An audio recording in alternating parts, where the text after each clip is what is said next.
Meeting of the Labor and Workforce Development Committee. I'm Counselor Loretta Smith from District 1. I'm a resident of Wilkes neighborhood, and I will ask my fellow counselors to introduce themselves, starting with our Vice Chair, Counselor Green. Hello, everyone. I'm proud to be here today. Thank you, Madam Chair. My name is Mitch Green. I live in the West Portland Park neighborhood. Counselor Dunphy. Thank you, Chair. Jamie Dunphy, he, him pronouns. I am also proudly from District 1, and I live up in Park Rose. Counselor Canal? Hi, I'm Samir Kanal, District 2 representative. I live up in the Portsmouth neighborhood. Thank you. Counselor Novick?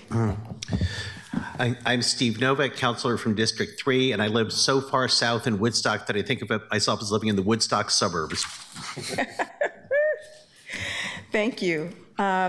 We are joined by Rebecca Doberg from the City Clerk's Office and Megan Lehman from City Operations. Rebecca, will you please call the roll? Good afternoon. Dunphy, Here? Canal, Here. Novick, Here. Green, Here. Smith. Here. Thank you, Rebecca. Megan, will you please read the statement of conduct?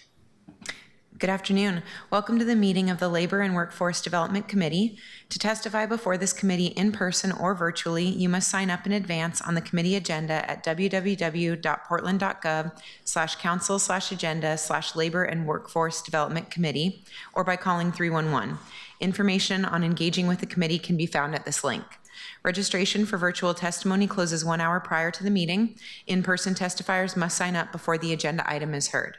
If public testimony will be taken on an item, individuals may testify for 3 minutes unless the chair states otherwise. Your microphone will be muted when your time is over. The chair preserves order. Disruptive conduct such as shouting, refusing to conclude your testimony when your time is up, or interrupting others' testimony or committee deliberations will not be allowed. If you cause a disruption, a warning will be given. Further disruption will result in ejection from the meeting. Anyone who fails to leave once ejected is subject to arrest for trespass. Additionally, the committee may take a short recess and reconvene virtually. Your testimony should address the matter being considered. When testifying, state your name for the record. If you are a lobbyist, identify the organization you represent. Virtual testifiers should unmute themselves when the clerk calls your name. Thank you very much. Thank you, Megan. If there are no objections from the committee, we will move on to the first agenda item. Item 1, Public Works Service Area, top workforce needs and priorities.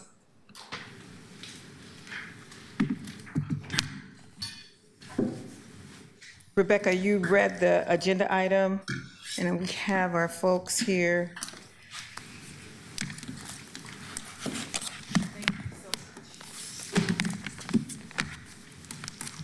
I believe Deputy City Administrator Priya Dhanapal will be leading this presentation.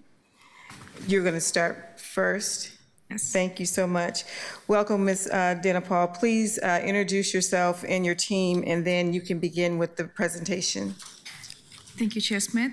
Good afternoon, Chair and members of the Labor and Workforce Committee. For the record, I'm Priya Dhanapal, she, her pronouns, and Deputy City Administrator for Public Works. And I'm here with my incredible team, Director Millicent Williams from PBOT, incoming Water Bureau Interim Director Quisha Light, and incoming BES Director Ting Lu.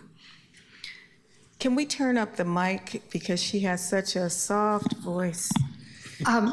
The volume is up as far as it can go. If everyone can project directly into the microphones. Thank you. Thank you, Chair Smith. Thank you for the opportunity to speak today about an issue that is central to the success of Portland's infrastructure and the well-being of our city, which is the labor and workforce that powers a public works service area. Public works service area the public works infrastructure is the backbone for the city of Portland. Our roads, our water, our environmental health, they support our daily life, public health, and economic stability, and allows our city to function smoothly. And behind that infrastructure is our workforce, and today we face a critical moment in ensuring that the workforce is strong, sustainable, and prepared for the challenges ahead. Next slide, please.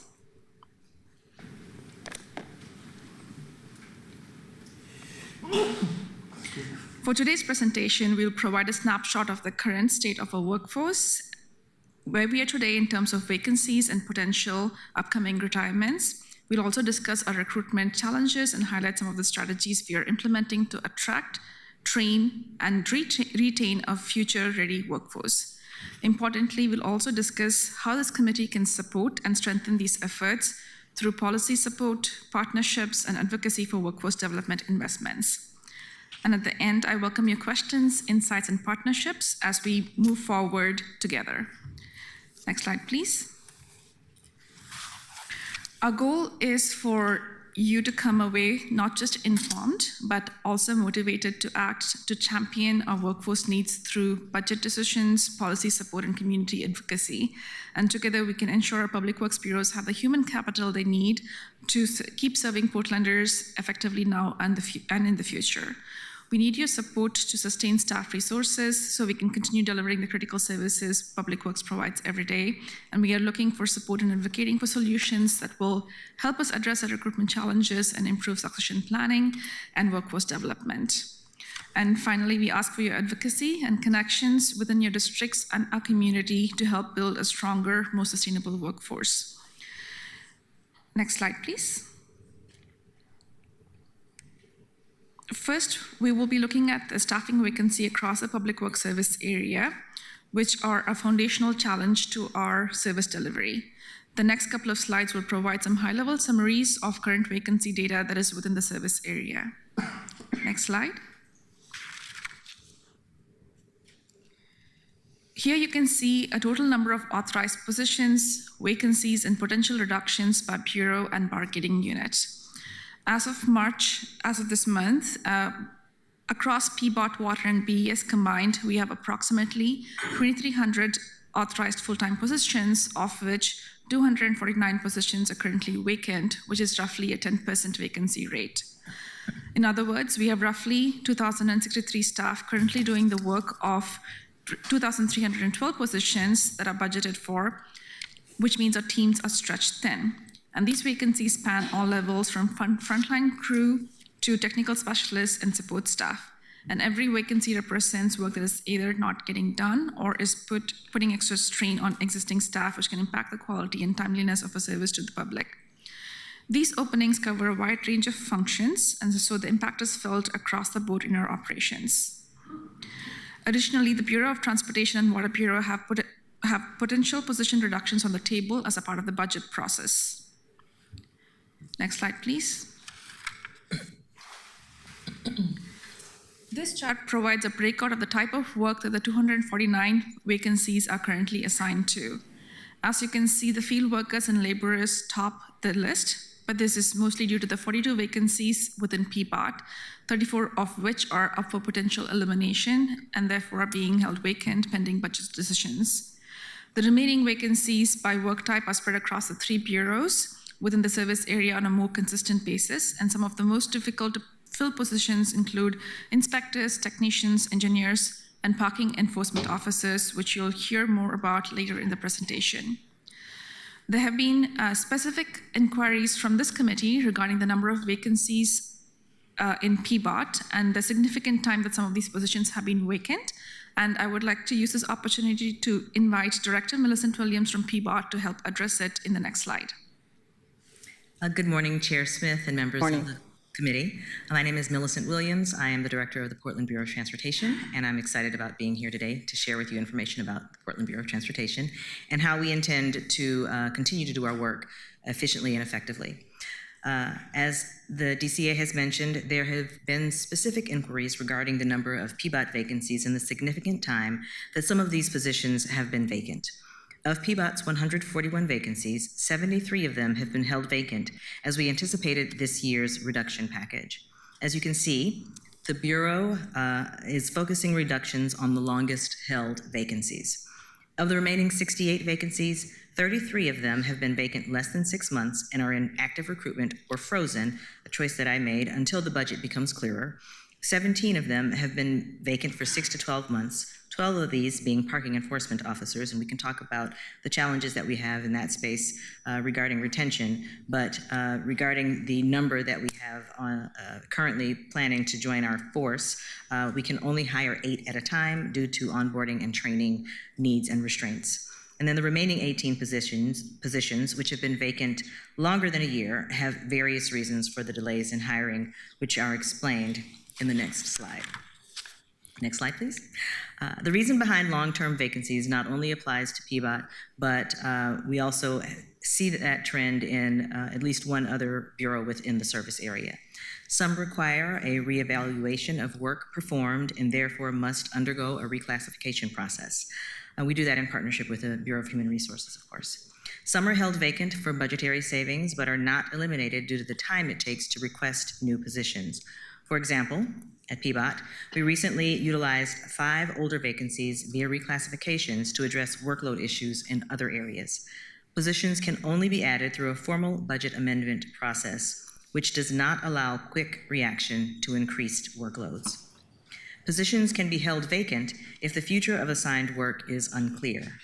As another example, also within PBOT, 3 positions were held vacant while an agreement was made with Portland Permitting and Development, or PP&D, regarding which functions would stay in PBOT and which would transfer. Next slide. Thank you, Director Williams.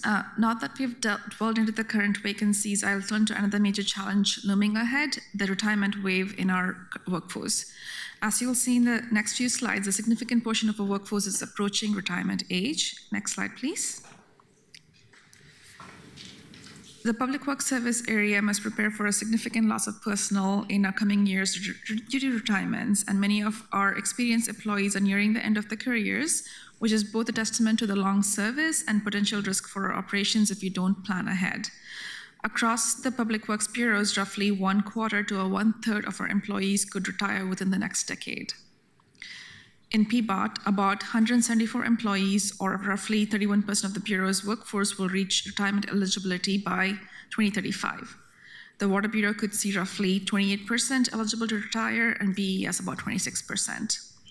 In short, a large cohort of veteran staff may leave us in the near future, and that represents decades of institutional knowledge and specialized expertise in maintaining infrastructure and delivering services.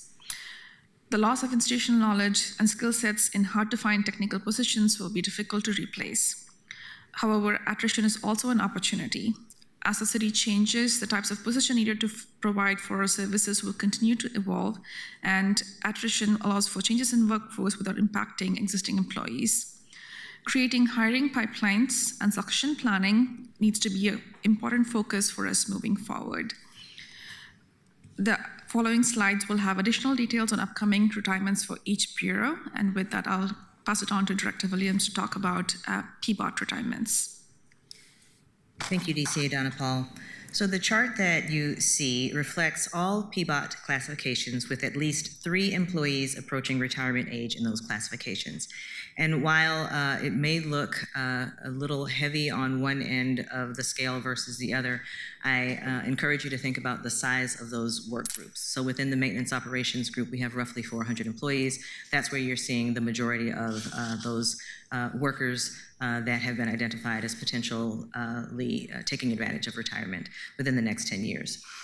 So you see that utility workers, equipment operators, parking enforcement officers, and several others have a pretty high frequency, or a large number. And so we do focus our attention on making sure that we will not have that gap in service delivery based on what we are anticipating. And we'll talk more about some of the ways that we're preparing staff, that we're recruiting staff.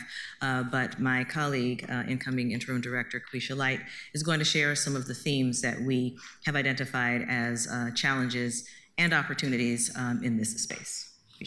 Ms. Williams? Yes. Could you tell me a little bit more about the parking folks, the parking code enforcement officers? What is the challenge that you're having in terms of keeping those folks? So first of all, we were pleased that in the last fiscal year, we were able to add additional capacity in the parking enforcement space in general. We were able to double the workforce in that space. The challenge that we have with retaining that workforce is, one, there aren't opportunities for advancement. You're a parking enforcement officer today, you're a parking enforcement officer tomorrow. There are some opportunities for people to move into supervisory roles or some of the other regulatory spaces within parking enforcement or any of the other areas within the Bureau, but as a parking enforcement officer, there's not tiers to parking enforcement.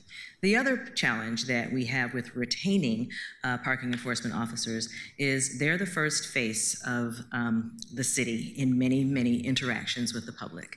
And often the interactions that they're having are based on them issuing a citation to someone. Or they're interacting with people who are using the right-of-way in ways that are alternative to just pedestrian activity or parking their vehicles. So they're facing pretty harsh conditions. They're often the subject of the ire and the frustration that people are having about whatever it is, whether it's the citation, the general state of affairs. There have been numerous incidents when people have been verbally accosted. They have certainly been physically Yeah, I can imagine they have some very spicy conversations. Very and spicy interaction. conversations and interactions, spat upon, kicked at, thrown, objects thrown at them, trash thrown at them. It is really challenging. And so you have to have pretty strong mental fortitude to handle that and understand that it's a series of things that are contributing to why people are reacting and responding. The other thing is that for some time we have been a little bit less stringent in our overall enforcement of parking.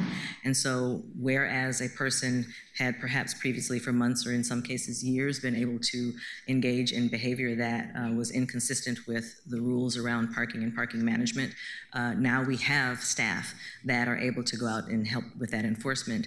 And the questions are often, you've never done this before, why are you doing it today? Excellent. Yeah. So the other question, is there anything that we can do policy-wise that we can change in terms of having different steps? I know that you know, once you're in parking enforcement, that's where you are. But is there anything that we can do in terms of policy that will help to elevate what they're doing? Is there a senior parking enforcement person, or you know what I mean? There are Someone a couple who- of tiers within the overall structure of that organization, and we can look at what a career path could look like for someone who comes into the organization as a parking enforcement officer. I did mention that there are some who have moved on to supervisory roles. I recently had a conversation with one parking enforcement officer who identified that not because of the emotional strain, but the physical strain of the job, he would like to look at something else, and we worked with the management team to identify an alternative for him. So there are ways that we can work on a case-by-case, but also more systematically. Some of the work that we do intend to do as an organization, especially as we're looking at the future of the Bureau, is that career pathing, not just in the roles that are similar to parking enforcement, but across the board. You could hear the same questions coming from an engineering tech. Yeah. You could say, how can I move from this space into engineering supervisor, engineering manager, and on up? So we're going to be working actively on that. Thank you. Councilor Canal.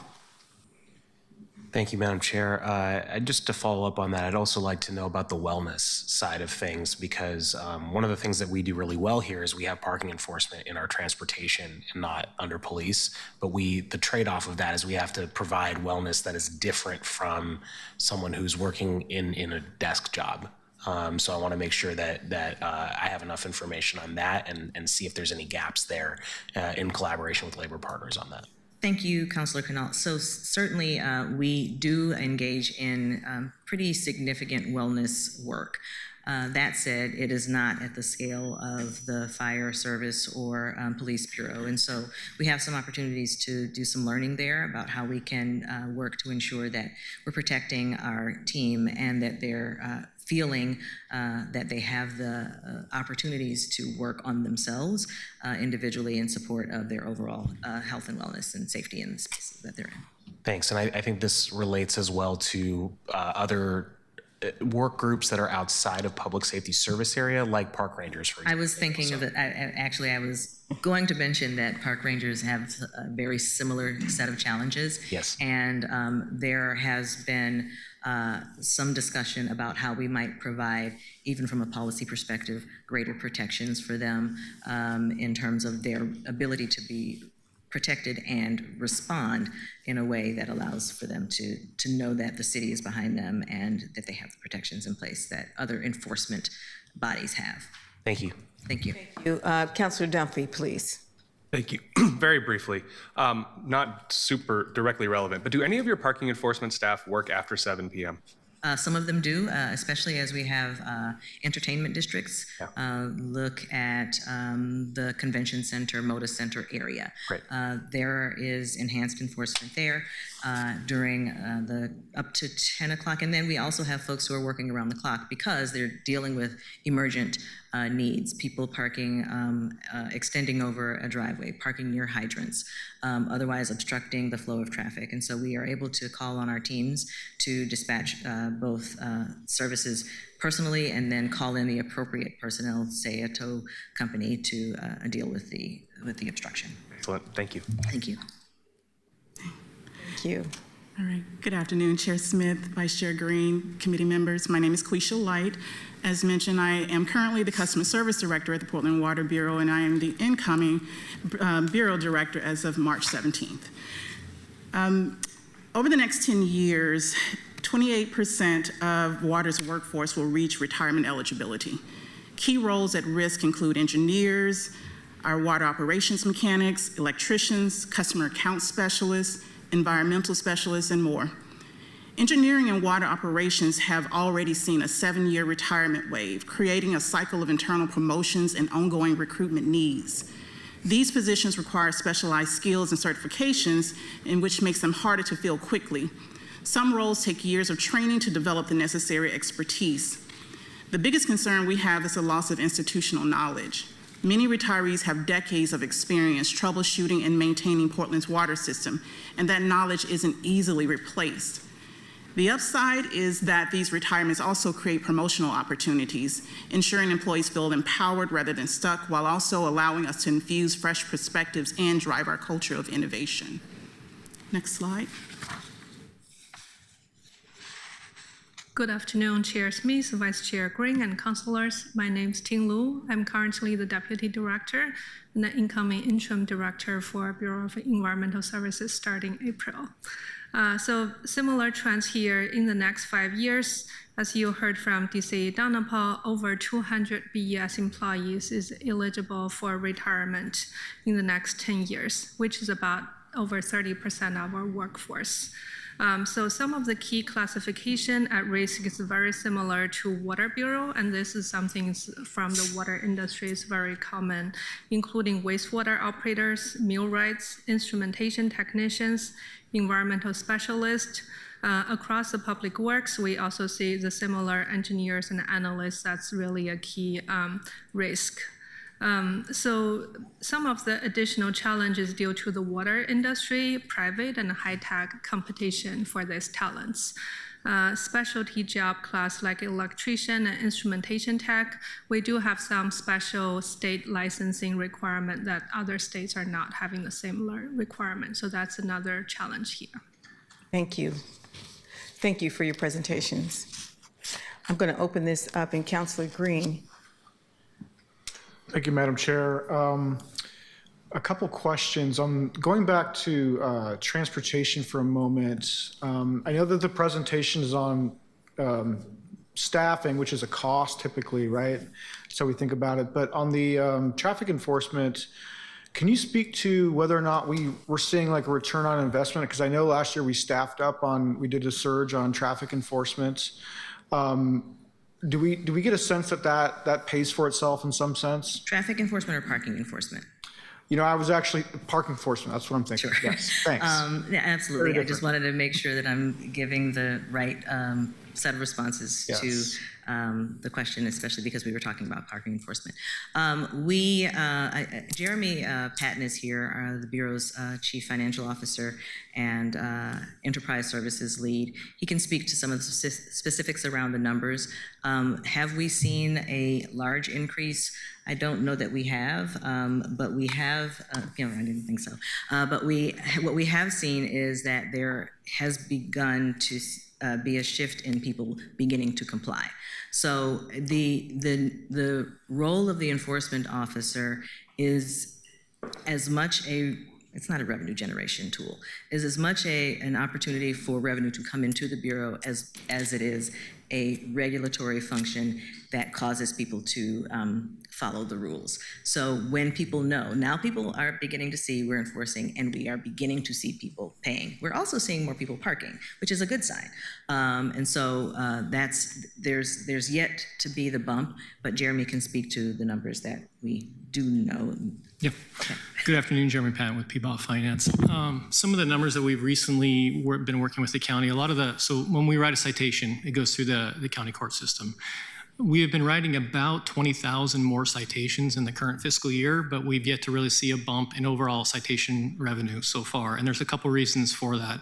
What we're seeing is a little bit more leniency, we think, from some of the court system as far as the fines they're actually collecting. We're seeing a little bit of a drop on the average fine. We're still, and let me preface this a little bit, as we're still working through the data with the county. So this is very, very new information. So we're seeing a little bit of a drop in the average collections. We're also seeing an increase in the amount of fees that are just going unpaid. So they're getting their citation, they're saying yes, they'll challenge it in the court, they're saying still pay, and folks are still not paying. So we're seeing a little bit of drop in that. So the revenues just haven't come in, but the citations are definitely rising. What we're also hoping with is with the addition of the officers, the more that folks see them on the street, the more people will start paying the meters in general. But we're just not quite seeing the turnaround yet in some of those areas. I appreciate those responses because, and I want to reiterate here, it's not just about, the primary tool is not revenue generation. Right.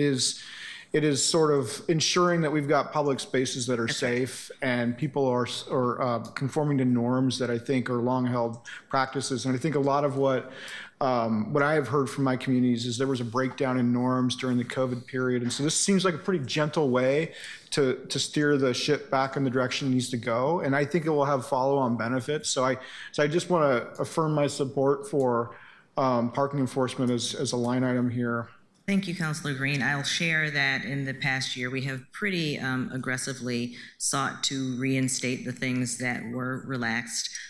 We, in fact, had a summer of enforcement when we identified every neighborhood and provided very early advance notification that we would be coming around to just make sure folks knew that there were expectations. You need to park in the right direction on the street that you're in. You can't continue to obstruct the sidewalks if there are sidewalks. You need to make sure that you're clear of driveways. You can't park close to hydrants. You need to renew your registration, things like that. Or you need to make sure you're parked close enough to the curb so that you're not obstructing travel lanes. So there were a number of ways that we've gone after ensuring that people were adhering to the social contract that we have as residents of a city. And that was largely met with a great deal of almost excitement and appreciation because there had been a period, again, as you've acknowledged, where we were a little relaxed. And so we're excited about being able to provide that level of support that's communities have been asking for. We've even been asked to look at some of the places where there are no parking signs, making sure that people are really complying with that without it being punitive, because that's the other piece. Everything is not a punitive exercise. So we balance that and try to make sure that we're looking at how we can help support community in the ways that we can. And so it truly is a partnership, but we're excited about the ability to move forward in a meaningful way. Thank you for your support. Yeah, and thank you so much. And then if I may, just one more question, and this is about the Public Works, the rate-funded entities. And looking at the 10-year, I'm not going to call it crisis, but it is a significant threat to, and I do come from this background. I know that these are very specialized skill sets to keep the core infrastructure of our city alive. I mean, without waste and water, I mean, you've got dysentery, got cholera. Not to be dramatic, Chair, but just a little bit. But I would like to ask a question, and please be candid. Is the proposed? Let's suppose you don't get the rate increase that you're asking for. Does that exacerbate this problem, or do you think you can manage in it? Yeah, I think it's the continued challenge for the water industry. So what the challenge has been, a lot of the workforce coming to this sector is because of the Clean Water Act, which started in 1970s and 80s. So we're seeing this called silver tsunami. So there is a lot of successional planning and things that we as an industry need to focus on. So later you will hear some of the training programs we are planning for. And also the other challenge from a regional level is once the operator is in another utility, because of all the benefit and the seniority, it's really hard to attract them to a different utility. So that's where we are really starting from the entry level and even before that and helping them to develop the skill sets to stay. Yeah, I would say that we have the programs in place, right? We've known for years that this was coming. So, but it doesn't mean that if we continue to see our rates not keeping up with the need to maintain the system, the people to be in place to maintain the system when we're, cutting positions to be able to meet the budgetary needs. Yes, there's a point, right, where we're not going to be able to maintain certain service levels. Well, of course, but we are public servants, right? We are going to do everything we can, so if it means we put in a little extra work, we do that. But it does get harder to keep maintaining without those rates. Thank you, and I am done. Thank you, Councilor Green. Councilor Canal. Thank you. I would like to ask about span of control because I'm noticing in all three slides, in particular the environmental services one, that managers and supervisors are near the top of the classifications. I think too often in our past when we've had reductions in staffing, it's gone to the bottom and the represented employees who are not managers or supervisors. And I wanted to ask if you were evaluating the manager and supervisor positions that might be able to be combined or eliminated over time. I think as a city, we are doing a span of control exercise, which looks into the specific question that you're asking about, and we will be evaluating, how it looks like for our service area as well. And with respect, we are for the water and BES in particular, we are looking at,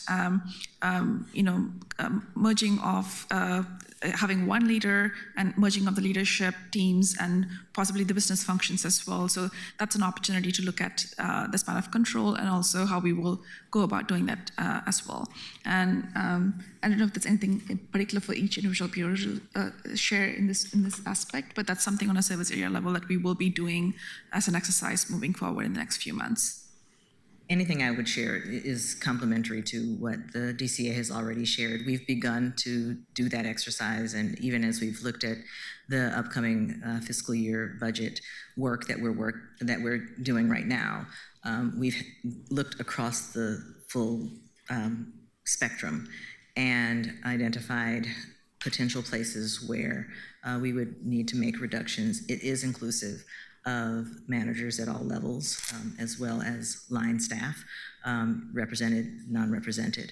But I will share that in 2008, and Jody can correct me if I'm wrong, she's the Bureau historian, Jody Yates, the Maintenance Operations Director, when we reduced force based on the economic climate at that time, we lost a great deal of leadership in at least in the maintenance space, and the span of control became unwieldy. And so you ended up having far too many staff people assigned to one supervisor for there to be effective overall leadership. So there's a delicate balance with doing that reduction exercise and that reevaluation exercise that we will want to help to inform to the extent that we're being directed to do that type of work. Thank you. Thank you, Councilor Connell. DCA Danapal, I want to work with you and walk with me through what I can envision to maybe help you. Oftentimes, we don't go into areas where we see young people and talk to young people about what we do. And I do want to thank Ms. Light and Ms. Liu for your new expanded roles at the departments. Your leadership is so very important and critical. And I would like to be able to work with you all and just do like a road show on what kind of positions there are at the city of Portland. Go into the schools, to the high schools, and let people know. I think when we think about entertainment, young people, they like to watch sports, and so they aspire to be athletes.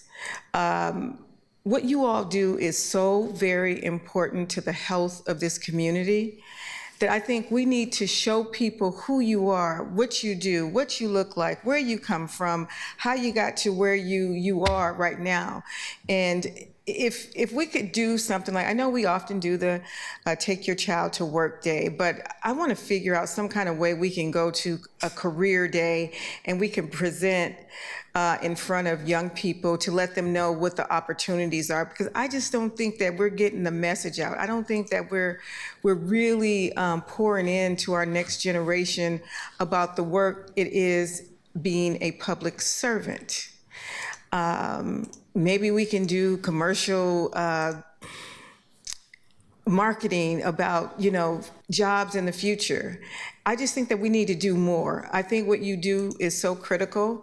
And I'm really worried because long after I'm gone, that's when you're going to have the greatest issues. So I think it is upon me to build a narrative and a foundation to making sure that 10, 15 years from now, that this city of Portland is not just surviving, that we are thriving, and we're thriving with folks who come from the community and who got a leg up because we took the next step in being intentional, being very deliberate about what we do. So if you guys can indulge me, and let's figure out some ways that we can go to high schools and even in universities to let people know that we're open for business, right? And we're open for folks to come in of every ethnic background, male, female, but we just need to tell people. I just think that we have so much to offer, and I'm excited about being able to be here as a council person. But let me tell you, Ms. Light, if I could do what you do, I'd be trying to tell everybody that I know what I do in my family and my friends, and to get them excited about wanting to work in public service. So that's just my tangent today, in addition to wanting to know what we can do to be helpful to decrease the number of vacant positions that we have in your bureaus. And if you all have anything else that you want to add to the record on this, raise your hand, DCA. Thank you, Chair Smith. I'm going to jump at the opportunity to partner with you all to, Public Works, especially the work in the city, is truly incredible. Our staff are so mission-driven because of the essential work that they provide to Portlanders, and we are proud to serve Portlanders the essential services that we do provide. And we're happy to partner with you and the leadership of this committee to, whether it's reaching out to high schools or universities, to create that, enlighten folks about the entry-level jobs, or the STEM fields and other things that we are doing to encourage folks to get into our field of work, or to show what options are out there. And we do have a few more slides left that will go into some of the partnerships, workforce partnerships that we have, like the diversity partnership that we were talking about. And we hope, in addition to youth, we also want to partner with communities and organizations that will help diversify our workforce as well. And we hope to have your partnership and advocacy in building that in addition to the youth as well. So if you're okay with it, we would love to show you some of the training and workforce development that we do, and happy to hear your insights and thoughts on how we can partner together. Thank you. And just so that you know, I was in Washington, D.C. this last week, and every time I go to a city, I always go to a university, talk about what I'm doing, encourage and urge people to come to Portland, because they I think in their minds, for some reason, I don't know why this is so, they think that Oregon is cowboys and Indians, and that's not it. They come here, we are a not just surviving city, we are a thriving city. And I talked to students at Howard University this last week to make sure that they know that they have people who are from Oregon, and then there are students who have come from Oregon as well, that you can come back to your city and you can contribute. And we have great jobs here, careers that you can start in local government. And I think it's often looked over for a shinier city of sorts, but we have a lot to offer. So I appreciate you and what you've put together today. Thank you, Councillor Chair Smith. Should we continue with the presentation? All right, great. Next slide, please. I'm even more excited now to share some of the workforce training programs and retention and recruitment strategies and workforce partnerships that we have. And next slide. Our public works bureaus are investing in workforce development and retention programs to address both immediate staffing issues, such as the vacancies and long-term retirement outlook that the three bureau directors shared with you. And our people, our staff are our greatest assets, and I will always say that. And so we are committed to supporting and growing that asset. We have defined clear workforce development goals as outlined in this slide that guide our actions, and it includes supporting employees in maintaining necessary certifications, especially for our skilled workforce, and ensuring equitable access to training and career advancement, tailoring skill development for future needs, continuously improving the employee experience to boost retention, diversifying our recruitment approach and candidate pool, and planning for future needs within our budget constraints. A strong workforce, in my opinion, is more than just skills. It's about creating connection and engagement to improve performance and retention.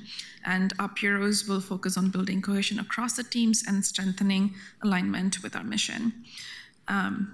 We are also continuously improving our recruitment strategies to attract highly qualified, diverse candidates and ensure that the workforce reflects the communities we serve.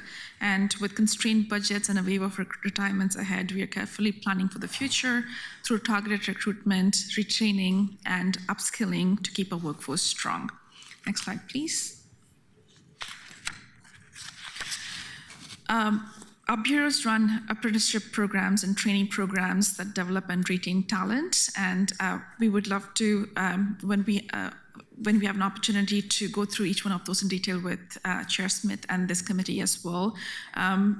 Later on in the presentation, we'll have each bureau representative talk more about some of the key training programs that they have. Some of them are the water distribution worker trainee program, the water operations mechanic apprenticeship program to train people for maintaining pump stations and treatment equipment, and BESS water operator in training. These programs allow us to bring people who may not have all the credentials yet, but have the aptitude and desire to learn, including candidates from underrepresented communities who might have been overlooked in the traditional hiring process. So by growing our own, we build a loyal workforce and fill critical roles that are hard to hire for in the open market. We also participate in internship programs, which places engineering students in paid internships with us through our MECOP and CCOP programs. They also serve as recruiting tools, as many interns return to us as full-time hires after graduation and already familiar with our work. We also partner with trade schools and community colleges that offer relevant programs to connect their graduates with city jobs. And to increase our operational resilience, we have job rotation programs and encourage cross-training employees in multiple skills. And this is great for succession planning too.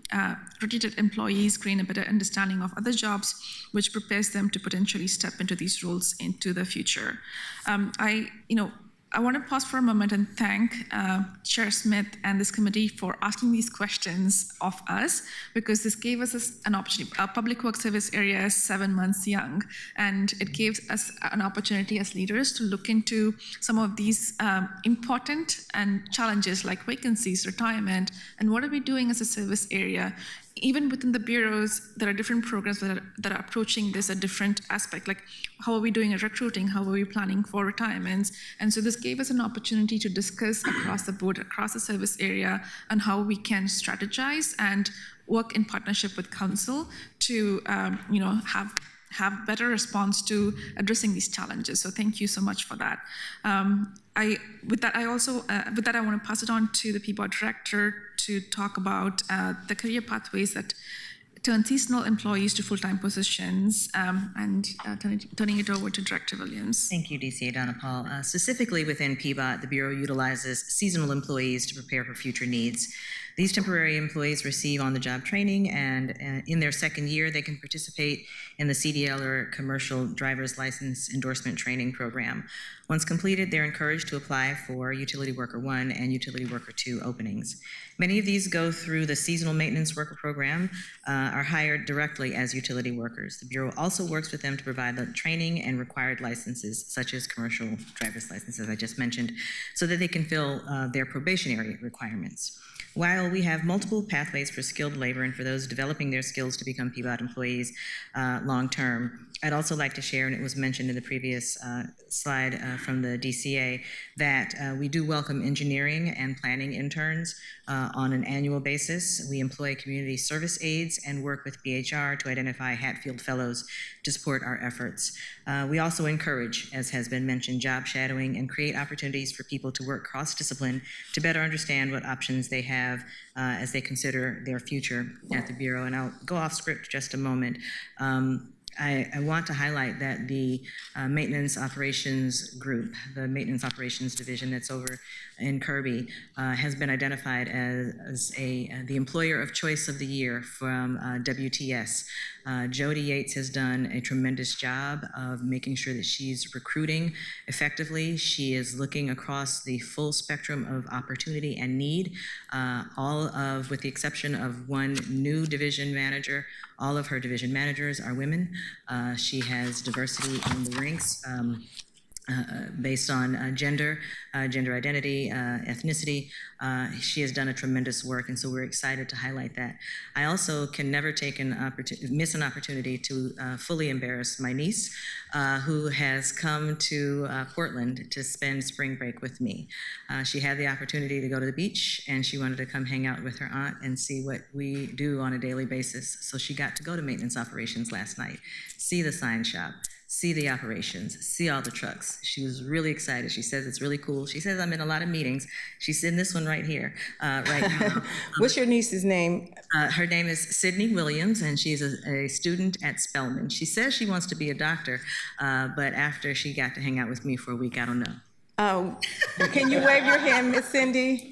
Thank you so much. Your aunt is very proud of you, and I thank you for sitting in on this because this is very important. We have a lot of our young women who go to Spelman, which is in Atlanta, Georgia, and we lose them to the South. And I wish that some of our young people would come back, but they need to be inspired and excited. And I think the entire panel here today, you have excited a new group of folks to say, this is what I want to be when I grow up. So thank you very much. I really appreciate it, especially during Women's Month. Yes, History Month. This is great news. And Jody, congratulations. Thank you for all that you have done to keep our offices diverse and current. And I appreciate you so much. Thank you. And I'll turn it over to the next slide. Or can we advance to the next slide? Yes. Yeah, within BES, we implemented multiple strategies to increase the diverse applicant pool as well as addressing these hard-to-fill positions. So one of the recent examples we have is the Wastewater Operator in Training, OIT program, which offers entry-level opportunities to individuals with little or no prior wastewater experience. This is designed to be equitable and a sustainable recruit, and it broadens opportunities, especially for underrepresented communities, ensuring long-term operational sustainability and stability. So one good news is that we have over 250 applicants applied for this program with various background and lived experience. We have only 3 positions for this program and has already hired 1 trainee and working through the second and the third one for the pre-hiring process as well. So they will have the on-the-job training and experience over the next 24 months to prepare them to become a journey level wastewater operators at our Columbia Boulevard wastewater plant, which is the biggest plant in Oregon. So we're very proud of our plant and the workforce program here. We also have some structured apprenticeship program. The first one is the industrial maintenance millwright apprenticeship. As you remember, that's one of the hard to fill categories. So this is a 4-year structured program that's through Portland Community College. We have already graduated 2 apprentices who have become licensed journey industrial millwrights in the plant. For instrumentation tech, another job class that the program have started back in 2022, and we're in the process of continue updating this program. So far, we have had 2 instrumentation techs get their licensing through this process and become the journey instrumentation techs. We also have 2 more that are in the middle of getting their programs through PCC right now. So across the BES, we also have launched our Learning Exchange and Assistance Program, LEAP program, as you heard from DC Dhanapal. This program is designed to further support long-term growth and collaboration, allows employees to work in different areas of the Bureau, fostering cross-functional relationships, skill sets development, and deeper understanding of our culture. Next slide. So this slide shows the career progression opportunities available to water distribution workers. The path from trainee to leadership roles demonstrates how we build careers at Water, and we don't just fill positions. Employees have the opportunity to gain hands-on experience, they develop specialized skills, and they move into leadership and technical roles over time. And a great example of this is Charlie Smith, who's pictured here, whose career journey reflects the program's impact. He started as a trainee in 1999. He learned the ropes of water system maintenance, and then over the years, he steadily advanced through the ranks, taking on more responsibility and deepening his expertise. And just recently, he was named as the interim group director of our maintenance and construction team, and it's a testament of the opportunities that program does create for our employees. The numbers for this program also really speak for themselves. 85% of trainees stay with the city, building long-term careers, and 50% of recent hires are people of color, showing that this program isn't just workforce development, it's a pathway for diverse talent to advance in this industry, as Chair Smith was talking about. For many of our water distribution workers, what starts as a hands-on job in the field becomes a stepping stone to leadership, technical expertise, and a lifelong career dedicated to serving our community. Next slide. Like BES and PBOT, we have many programs in water outside of our water distribution training program. We have the SOAP program, and it's an immersive learning experience that helps employees see the full forest to faucet water system. This 6-day cohort program gives participants another hands-on understanding of how their work connects to the bigger picture, deepening their sense of purpose. And we'd like to just show you a 1-minute video that showcases the SOAP program.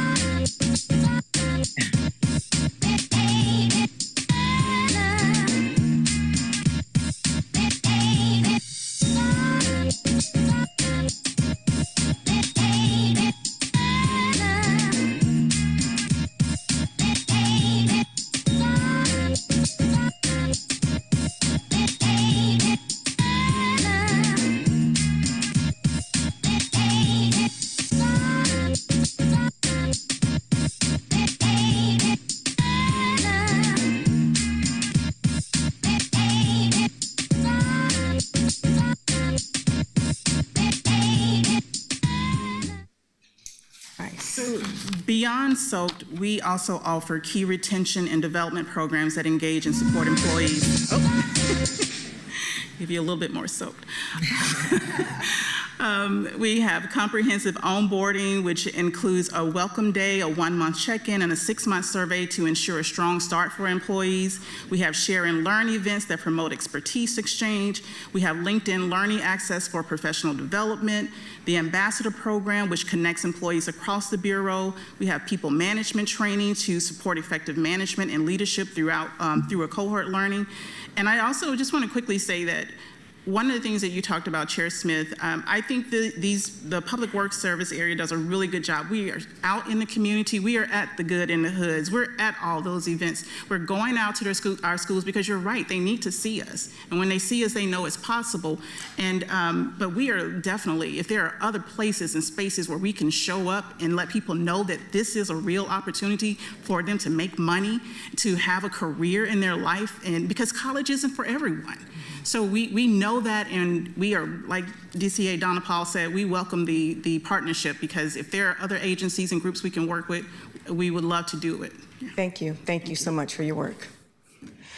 I think we have about 2 minutes left. DCA Donna Paul, did you want to wrap this up? Yes, thank you. Let's go to the next slide.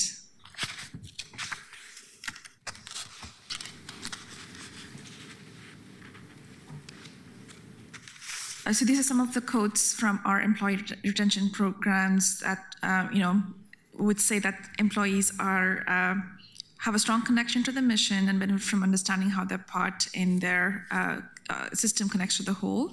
And next slide, please. In the interest of time, I'll move on to the next slide.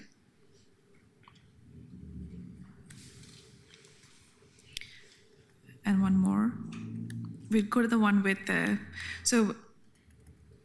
this shows the analytics dashboard from Bureau of Human Resources that our public works bureaus and hiring managers use to inform, to make decisions about recruitment and outreach. And the point I want to make here is historically public works roles have been male-dominated. However, our bureaus continue to prioritize inclusive hiring and retention strategies in partnership with regional stakeholders to increase representation across historically represented groups. In water distribution, the program that Quisha spoke about, 50% of the workforce identify as people of color, reflecting progress in workforce diversity within this critical operational unit. And as Dr. Williams mentioned, at maintenance and operations, all but one division manager is a woman, demonstrating strong leadership representation within this traditionally male-dominated field. And as you can see across this DS over here, women and people of color are well represented in leadership roles across the service area. Beginning next Monday, we will have an all women leadership and all minority represented women leadership in the service area. And that shows diversity is embedded at all levels of decision-making and service delivery for public works. That being said, there's room for improvement, and it's a priority for me and our bureaus to continue prioritizing inclusive hiring and retention strategies. And then I want to go to one more slide, and next one, please.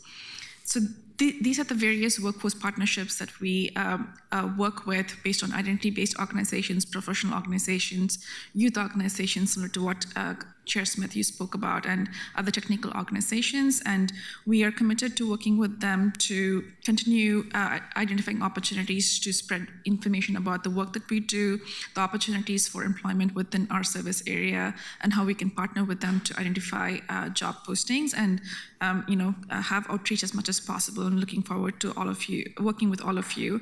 In spite of that, there are some recruitment challenges, but I think together with this committee, we are looking forward to overcoming these recruitment challenges and preparing for vacancies and also retirement challenges. There were a few more slides that are on the record online, but I think this is the key message that I want to say.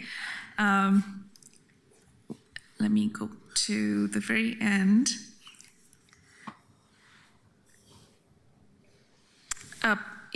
But we maintain $60 billion in assets that forms the backbone of Portland's daily life, and These assets are built, maintained, and in some cases transformed by 2,400 incredibly skilled professionals over our 3 bureaus, which have over 70% union-represented staff. So the expertise, the passion, and the willingness to jump in and do whatever it takes within our bureaus impresses me every day.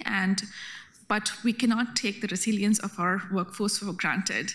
Even if we are stretched thin, our bureaus will deliver. So we want to be careful. So the next 5 years, we want to prioritize how we can make sure during the years of budget scarcity and layoffs, we still focus on hiring and recruiting and have specialized technical expertise and stability.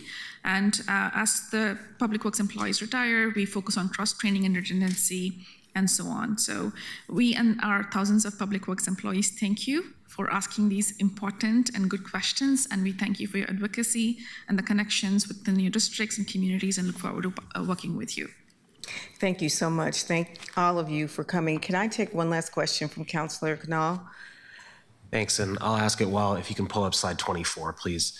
I just want to understand the pie charts a little bit better. What's the period? Is the word hire here, the right column here, the workforce that exists, or is it hiring over a particular period? Is it the last year, the last 5 years? What is the for the right column? Thank you. That's a great question. I'm going to phone a friend here or call for my lifeline. Is Jeremy or somebody here and speak to the statistics? Keep looking behind. Sorry, I was trying to see if Julie was here because she put that out there, and I can see if I can find it online to see what it says. The actual time frame is, I'm not sure. Last fiscal year. Okay. Well, then in that case, I would like to ask, and it's clear that you've done a lot in terms of everything actually, but specifically hiring and in particular at the management level, diversity in both gender and race here. But I am curious as to the disparity between over the last fiscal year, in particular on gender, why, if you've done such a good job on the attracting people to apply who are from traditionally marginalized groups, why there's the disparity between the applicant pool and the hiring. Because I'm noticing, for example, 42.6% of applicants are women, but only 33.7% of the hired staff are women. And similarly there, and I think you've brought up, at least within water, a couple particular programs that don't have that, in fact, are the other directions. So I'm just curious if that's tailored to a specific bureau, or if there's anything specific that came up there that you'd like to kind of give context for that. I would like to open it up for the bureaus to answer this question. Well, there are a number of reasons why there is that disparity. As the applicants go through a process, when there are interviews, there are requirements that folks need to meet in order to be able to pass along. Sometimes, regardless as to how they identify, they don't make it to the next step. We do work really hard with our hiring teams, our hiring managers, to make sure that they're not going into interviews with preconceived notions about the way that people show up or can show up to do work. We do the bias training that's administered through BHR, but we also have a lot of conversations at the local level to make sure that people are not making assumptions about what someone can or cannot do. So I don't want to suggest that the data is flawed or that anyone is doing anything necessarily wrong or in a way that would create greater opportunity for males to get the opportunities versus female. Sometimes it does come down to a skills test and their ability to perform a thing.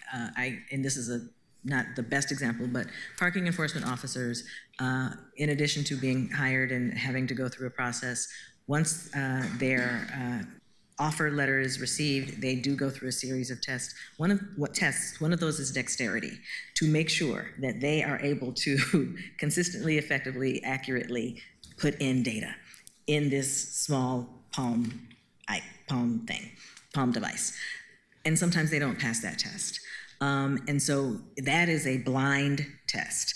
that we administer to make sure that we can get the goals met. So I think that there's a lot of there in that number. I mean, certainly we can dig in more, but I would not want to suggest that it's because of a flaw in the process as much as it's just an opportunity to Councilor Smith's point, make sure that people are prepared for whatever it is that they're applying for. And that starts early. That starts with introducing young people to the trade. It comes with exposing people. I think I can speak for PBOT, a lot of our employees are related because they saw their dad do something, or they saw their uncle do something, or they saw their aunt do something, or their son or daughter, or their mother or father. And so you'll see some generational opportunities there.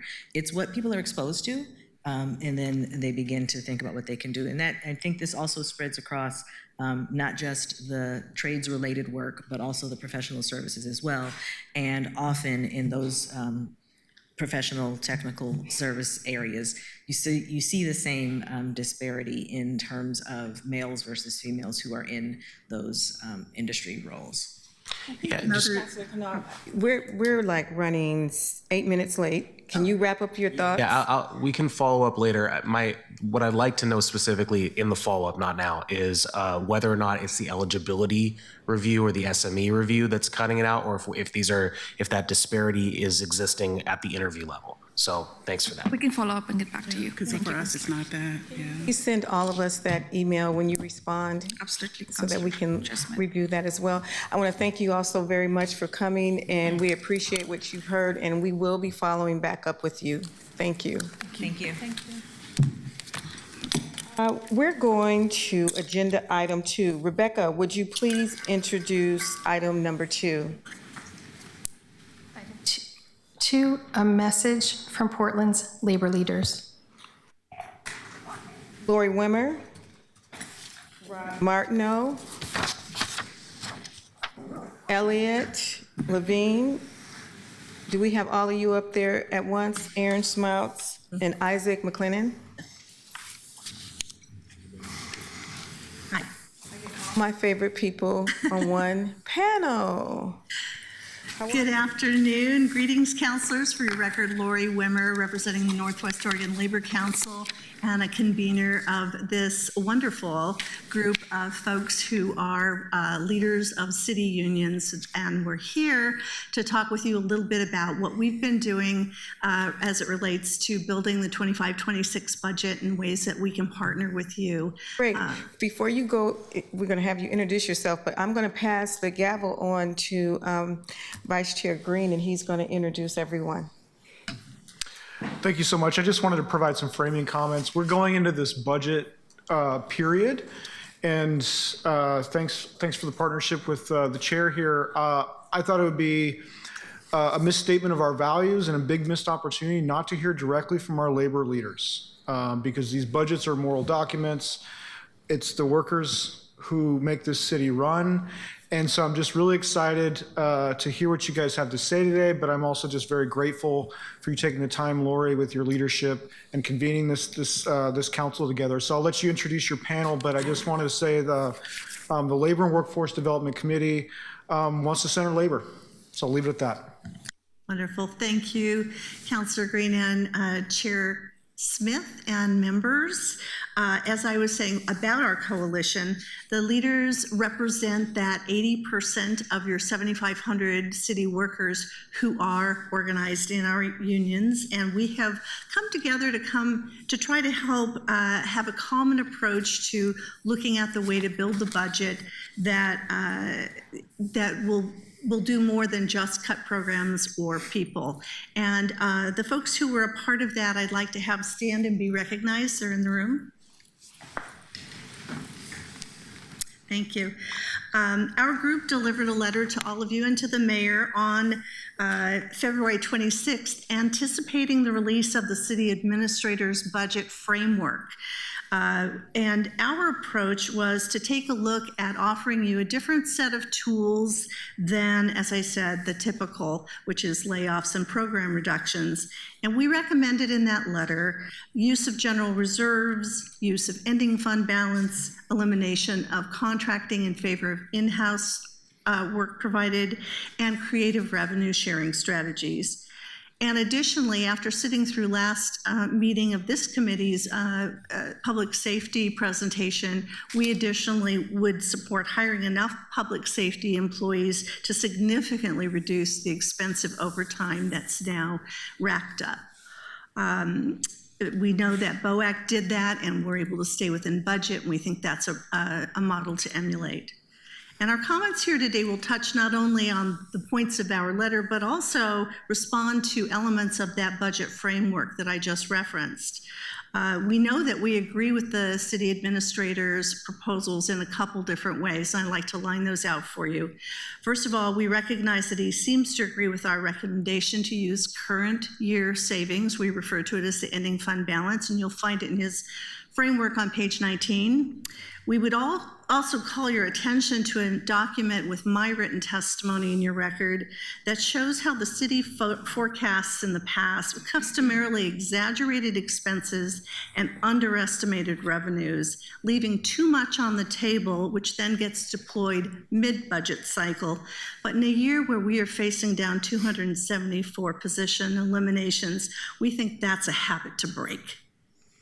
The city administrator's framework also recommends bringing contracted projects in-house, as we do, and that's on page 21 of his framework. And we also note that he proposes the use of restricted fund revenues where there are surpluses. He looks at interest, for example, in PSEF funds as one possible budget balancing tool. We'd go a little further. Just a little fun fact to know and tell, if the surplus were entirely applied to discretionary one-time funds in the general fund, you'd cut your gap in half with just that one action. We also agree that right-sizing the management sector, accounting for appropriate span of control, could be a part of the efficiency hunt, but I want to make a point about that because I just learned that in Mr. Jordan's original budget emails to the bureaus, he reflected an intention to ensure that layoffs would be proportional to that 80-20 split of represented versus unrepresented or management. But in a letter received just this week that listed the potential layoffs to employees, only 12% of managers, not 20%, were proposed for layoff. That's 32 positions instead of 52, and that puts a huge burden on the employees. So I wanted to raise that for you all. Other recommendations in his framework that do concern us have, for example, raised the blood pressure as it relates to healthcare premiums. He hews to that fictitious 8% premium increase, which is mythical and not an actual increase. And then he recommends that we downgrade the provisions of healthcare benefits for employees. We strenuously oppose that. We would also urge that the final budget recognize the full pre-approved rate raising level for all of those rate-funded agencies and not that lesser amount that under the previous mayor was recommended in the original budget instructions. And that 49 cents a month, it's minuscule to families. That's the 49 cents is the average rate of savings to household. That's minuscule to families, but the cuts to programs would be tremendous. So we think that's a poor idea. And finally, we would urge the city, and I'm sure they're doing it already, to go to the legislature and seek state funding assistance for transportation and shelter services. We're grateful for the opportunity to address this committee, and we stand ready to assist you in any way. We believe we're well positioned to partner with you in problem solving in a way that does honor our workforce and also maintains services to the great extent possible for the people of Portland. With that, I'd like to turn it over to my much more expert colleagues. Just for a second, let me have Councilor Novick speak. I was just curious, when you talk about allocating the surplus, what surplus are you talking about? We are speculating that there will be some restricted revenues that bring in more dollars than were anticipated, and we think that those could be creatively applied to other areas of the budget. Like what? More dollars than anticipated in what? Which dollars? When we get the general fund forecast, we haven't gotten that yet. So PSEF would be an example. Okay, but PSEF is supposed to be for particular purposes. So you're saying that if more money comes in PSEF than was expected, then it should be diverted to purposes other than those PSEF was established for? I suggested that there be a creative approach to finding out how some of those excess monies could be used for aligned purposes in the general fund.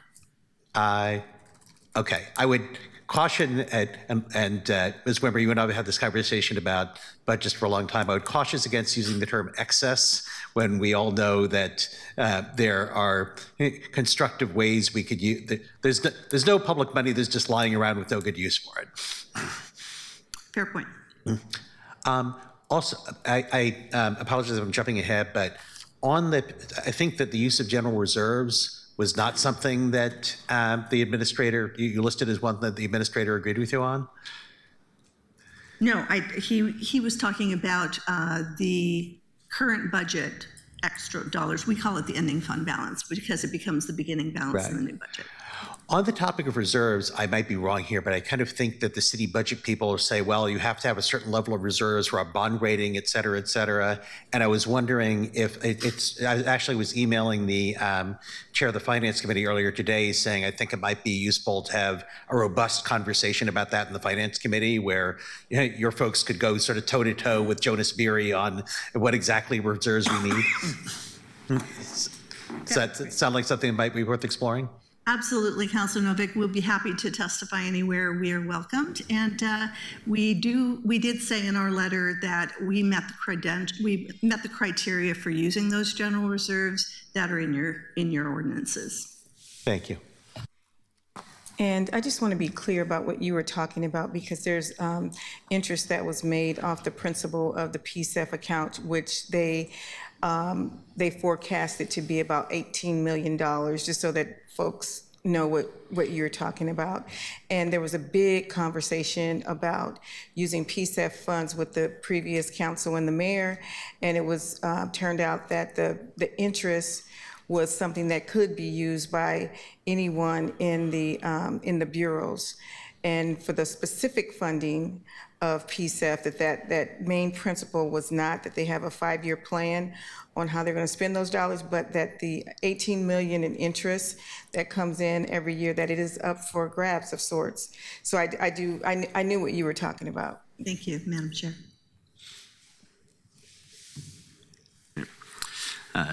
Chair Smith, Vice Chair Green, members of the committee. My name is Elliot Levin. I'm with Protect 17. Thank you for the opportunity to speak today about the impacts of proposed budget cuts on the city workforce. Protect 17 represents approximately 1,000 city employees across most city bureaus. We design and maintain the city's infrastructure, guide and assist building and development, provide internal services to city government, and help those in need on our streets. Our members have watched as city services have been winnowed away over the decades. Positions that are cut go unfilled and require require remaining employees to pick up the slack. Cost of living adjustments have fallen far short of inflation. Benefits and retirement no longer draw new employees to the public sector as they fall behind competitiveness with the public sector. Simply put, city employees have been in a state of cuts and scarcity for years. This is not the time to make these problems worse. One of the recommendations that we've provided is the need to take a hard look at the city's use of contracted services to do work that could be done in-house. Contracted services are much more expensive than city employees, right? From years of asking for information, we've learned that bureaus don't adequately track the cost of contracted employees or the cost of redoing work that's done by contractors and must be either redone or reviewed to meet the standards of city work. Additionally, there's significant costs associated with managing and paying these contracts that are not taken into account. For example, the city currently pays senior construction managers on contract more than double the rate for a Protect 17 capital project manager 2 working at top step, including benefits and overhead. Right. However, contract employees themselves may be earning less than their city equivalents, even though the city is paying much more due to high profit rates that are written into these contracts. This is to say nothing of the cost of extensions, change orders, and review that's often necessary with consultants. Additionally, open-ended staff augmentation contracts where consultants agree to provide employees as needed rather than on a per-project basis can lead to significant inefficiencies. These aren't short-term or project-based assignments. They can continue for years, costing the city ongoing premiums. The city should audit the usage of all such agreements and contracts and make reductions here before cutting city employees. One reason for the city's over-reliance on contractors is the requirement for this by the city budget office that all FTEs have demonstrated funding for 5 years before they can be approved for the creation of a new FTE, right? This, in conjunction with slow city hiring processes, means that it's often easier for a manager to bring in a consultant rather than hire a new city employee even at a higher price. Simply put, this is an incentive structure that produces the opposite outcome for what would be cost effective, right? So we believe that it's imperative for the city to examine contracted positions before considering cuts to city jobs as a means of providing the most efficient, cost-effective services possible. The other thing that I'd like to talk about just briefly here is the assumptions being made in city budget documents around the cost of healthcare and cost increases. So as you may know, the city is experiencing significant growth in the cost of providing health benefits to employees. This is largely due to reasons outside the city's control, but the estimates are around north of 13% to maintain current city health benefits. However, current budget documents only account for an 8% growth in health benefits. By contract, changes in healthcare plan design are recommended by the Labor Management Benefits Committee, or LMBC, which is made up of equal numbers of labor and management representatives. These recommendations then go to council to adopt. The LMBC is currently working to limit the increases in healthcare costs. However, bringing these costs from the projected 13% to 8% is highly unrealistic without making dramatic cuts to benefits. This would require a significant reduction in choice of providers under the City Core plan, more than doubling the family out-of-pocket maximum for the Kaiser plan, and significantly weakening the sustainability of the current system that offers employees a choice between PPO and HMO plans, right? The LMBC is unlikely to make recommendations that would so fundamentally degrade the city's health benefits, dramatically increasing costs for workers and further reduce the city's competitiveness in the labor market. The city needs to realistically budget for significant increases to healthcare costs in this budget. So, thank you very much for your efforts on this committee to save city jobs. For hundreds of working Portlanders, Protect 17 welcomes the opportunity to partner with you and help avoid cuts to staffing and services to our community. Thank you, Elliott. Councilor Green. Thank you, Madam Chair. And I just wanted to let you know, Elliott, and I'm taking to heart the question about the cost, the hidden cost of contracting. I've heard from your members directly that not only is it twice as expensive for some of these roles, but you have to go back and do the work again anyway. You have to do their work that you paid for again anyway with an FTE. And so that's obviously a waste. That's obviously an inefficiency. And so I think as we have these discussions, that's what we'll be asking bureau heads to kind of be frank with us about, and the CBO as well. So I just wanted to make that comment. I'm done. Thank you, Councilor Green. Councilor Dunphy. Thank you. Trying to be brief. Building on Councilor Green's comments, have you identified if there are specific policies or code that need to be updated in order to address this contractor versus full-time employee issue? I mean, I'm concerned about it in the context of the budget, but we are also a policy committee, and I would love to have folks who have actually done the work and looked at where the code lies so that we could update it. Is that something anybody has identified specifically yet? Thank you, Councilor Dunphy, Chair Smith, members of the committee. So one issue that I raised was the 5-year requirement on new employees and new FTEs. I think that is something that should be looked at. Is that code, do you know, or is that just an admin rule? It's actually a really good question, and I don't know the answer to that. Thank you. I could look into that.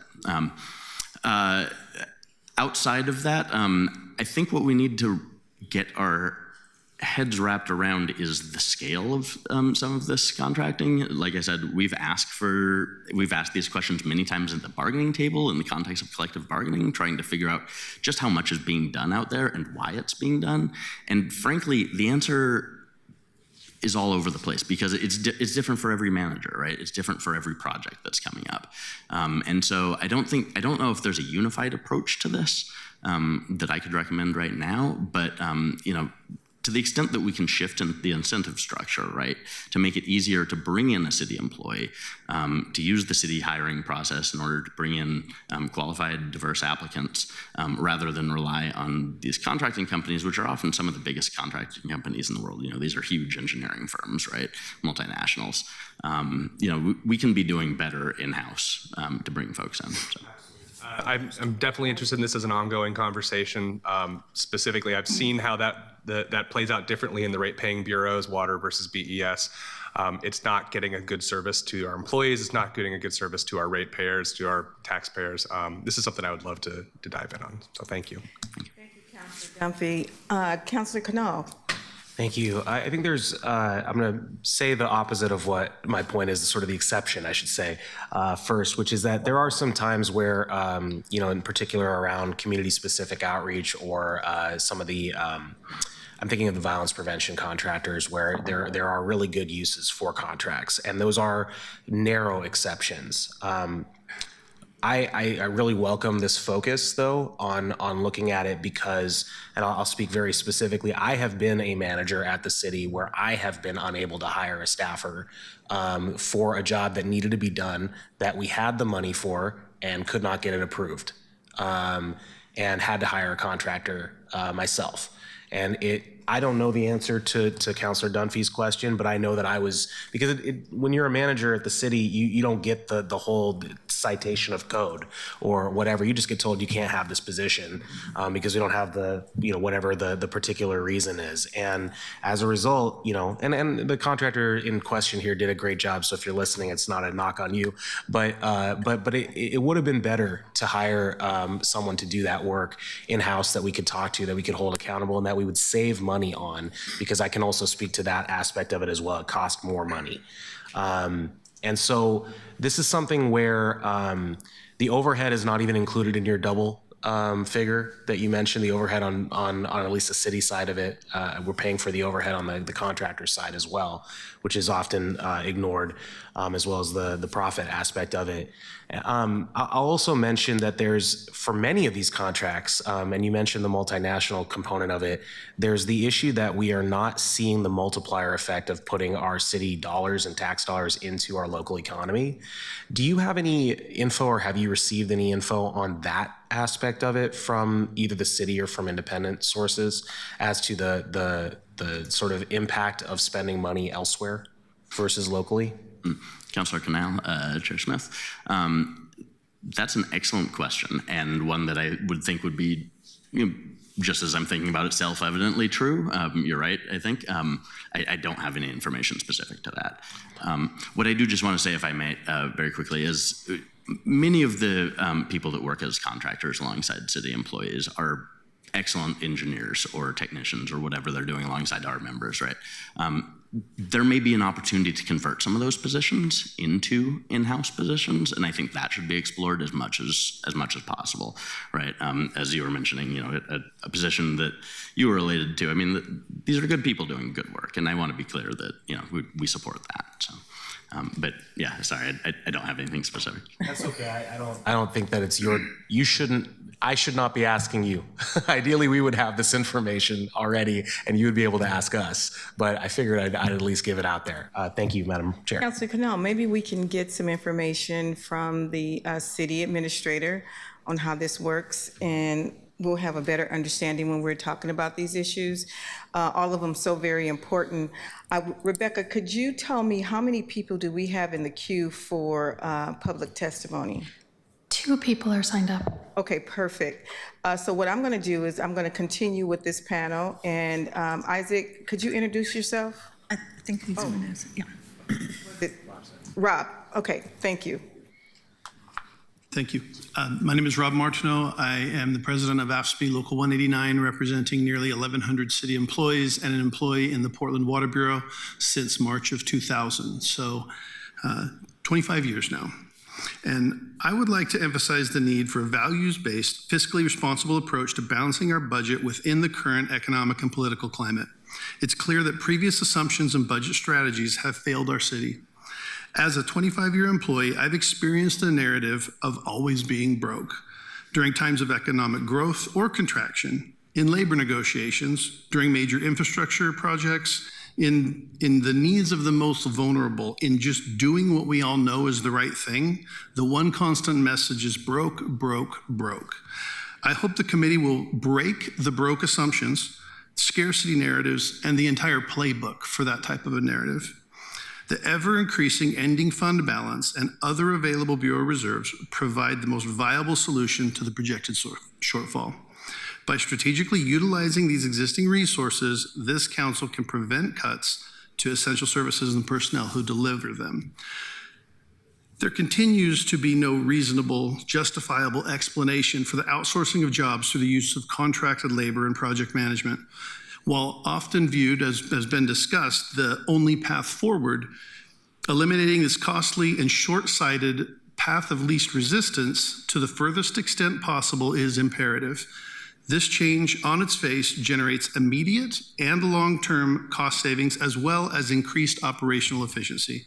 The refusal to meaningfully address this is quite literally an affront to ratepayers, taxpayers, and Portlanders who rely on the services and infrastructure that we deliver.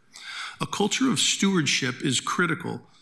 It's a critical component in the delivery of a better Portland, and in some ways, it's the secret sauce to effective functional programs and their management. The overutilization of temporary positions to create a transient workforce erodes this culture, builds silos, and is antithetical to both best practices and this city's values. I know our leaders will fund their values, and I don't question this committee's alignment of our shared values. And because of these truths, we expect that both value and values will guide your recommendations to council. I have something additional that I wanted to share. This is a letter that I will also provide as testimony, but it is a letter signed by about 20 of our public works inspectors and myself around some of the current things that are happening in PBOT. They're proposing to lay off 8 permanent city employees in this classification. Many of them are inspecting capital improvement projects, and that CIP work is through our contract allowed to be contracted out. So it results in these contracted inspectors. Currently, PBOT is proposing to eliminate 8 full-time city employees in favor of keeping 6 temporary employees at twice the rate. That is what PBOT is actively doing today. And so I'll be entering this letter. I'm not sure that that even meets with the collective bargaining agreement covered. We have a backup request. We'll take that up through the proper channels. But I just want to say that the keeping of people on temporary rollover contracts for years is problematic for the city, and it results in worse outcomes. Many of these folks are inspecting the very complex requirements of the ADA ramps going in as part of the creek settlement. That is part of these programs that would be very directly cut. So again, I will enter that. Thank you all for your time today. Thank you. Good afternoon. Isaac, yes. Thank you so much. Introduce yourself.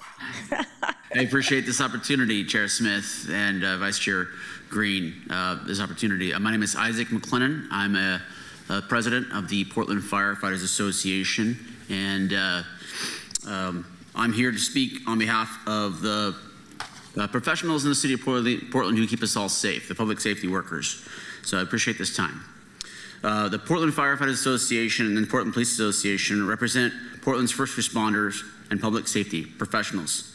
Sworn police officers, sergeants, criminalists, detectives, PS3s, dispatchers, call takers, dispatch supervisors, all sworn firefighters, lieutenants, captains, battalion chiefs. As you know, we represent hundreds of firefighters, as well as the EMTs who work on the community health assess and treat and Portland Street response. Our public safety professionals are all facing staffing crises, and the reality, without enough employees, overtime is being used at a rate that is not sustainable. We urgently recommend that we look at BOEC and how they were able to lower overtime costs by utilizing aggressive hiring posture. This effort must be repeated with the police and fire in hopes that of returning overtime to an emergency expense rather than an operational expense. We also join our partners here in raising concerns around health and wellness of our members. We recognize that healthcare costs continue to go up, but we view the health of our city workers and their families as a top priority. Ensuring that our health benefits remain effective is essential. Lastly, we'd like to highlight the necessity of partnership, connectivity, and weaving together public safety system and infrastructure, and clearly identifies the work being done that puts our public safety professionals in a positive position to be effective. Police, fire, and dispatch have always been well connected, and we all have seen the challenges that come when we subcontract work. We enthusiastically welcome CHAT and PSR to new partners in this first response system. And we hope that this committee and council recognizes how growth and stability within our system moving forward will ensure that Portlanders have access to public safety services that they need to be safe. Thank you. Councilor Dunphy. Thank you, Chair. Isaac, do you, if we were to do a similar hiring pattern to BOEC with fire and police, how quickly do you suspect, or have you all looked into, how quickly would we meaningfully impact our overtime costs right now and our staffing shortages? What's our timeline for trying to implement something like that? Well, yeah, thank you for that question, Councilor Dunphy. As you may have heard from our interim chief, Jackson, it takes some time to train firefighters and put them out on the front line. You know, once we hire them, there's a year-long training process before they don what we call a yellow helmet, and they are no longer a trainee, but they're a full-featured firefighter. Not to mention the fact of recruiting, the part of recruiting and testing. So that's it takes some time. That's why that pipeline can sometimes take almost 2 years before you have somebody who's fully fledged, ready to go out and do all the jobs of firefighting.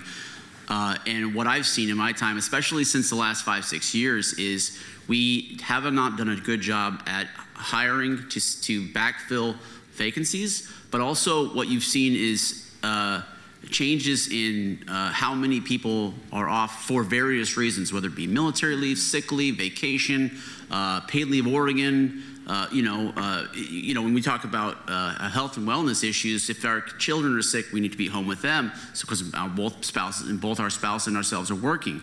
So it exacerbates the issue. And what I've found is we just have not done a good job, and if you look back in time, at hiring enough FTEs to backfill those vacancies. And so that exacerbated a couple of years ago when we reached that $25 million price tag of overtime. Staffing our stations is paramount. So we do that at our own peril. Some of our firefighters over the pandemic were working well over 100 hours a week.